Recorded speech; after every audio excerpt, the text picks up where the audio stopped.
What's going on, fight fans? This is Capital Combat. I'm Rob Jarrell, and this is just an initial reaction of the fights that happened last night. We're going to start off with the Showtime card that featured Jermell Charlo versus Charles Hadley, which ended in explosive fashion in the fifth round. I mean, Charlo just pretty much demolished Charles Hadley. Unfortunately, that was to be expected. Charlo um, was did fight in 2016. I want to say it's his only fight that he had in 2016, but that was a tough, hard fought win against John Jackson, who at that point was outboxing him. And Charles Hadley actually hadn't fought in 17 months, just kind of waiting around for his title shot, waiting around, waiting around. And his last fight, which was probably his best win, was versus Anthony Mundine. I'm sorry, Anthony Mundine and Jamel Charlo are two different stratospheres right now. Anthony Mundine is on his way out.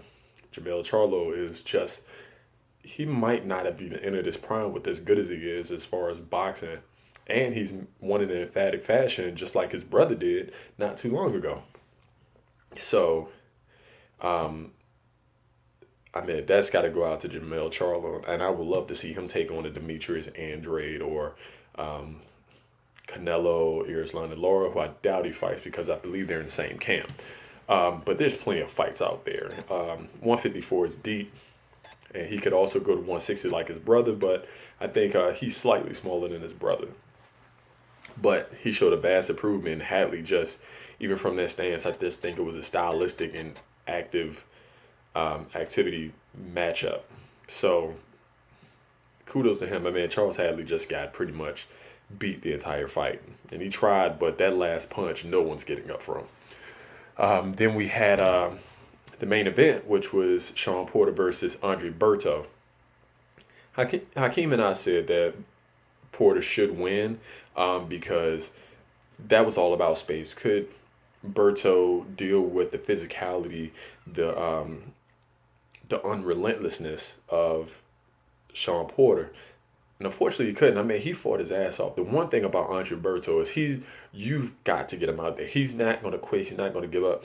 Either you're going to have to knock him out, make it to the bell, or the ref is going to have to stop the fight. And that's exactly what happened. And Shawn Porter is going to be a tough out for anyone.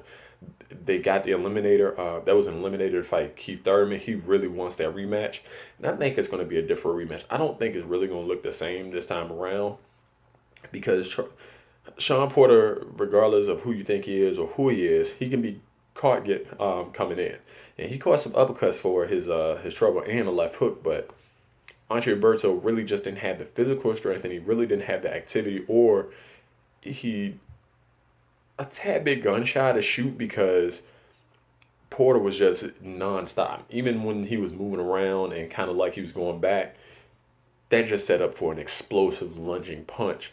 And they will land. I mean, he comes in and that it's not like it falls short. It's just boom, straight to the point. And as soon as he got him on the ropes, it ended in cuts for both men, but along the eyes, and that's a really bad thing. Another thing, kudos to the cut men in that fight because they really control the cuts. Shawn Porter actually apologized. That was something that he didn't want part of his game plan about the cuts and the headbutts, but the way he fights, that's almost a certainty going in because he comes in head first or he comes in lunging in.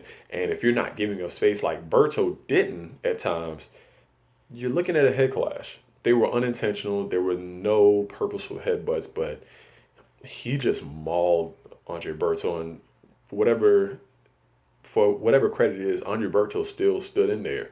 But there were times where he was hurt by not only punches, but I think there were some head clashes, and it might have been some punches behind the head. And Berto was guilty of it too because the fight was on the inside. But you could tell those punches, they were eventually wearing down, wearing down, wearing down.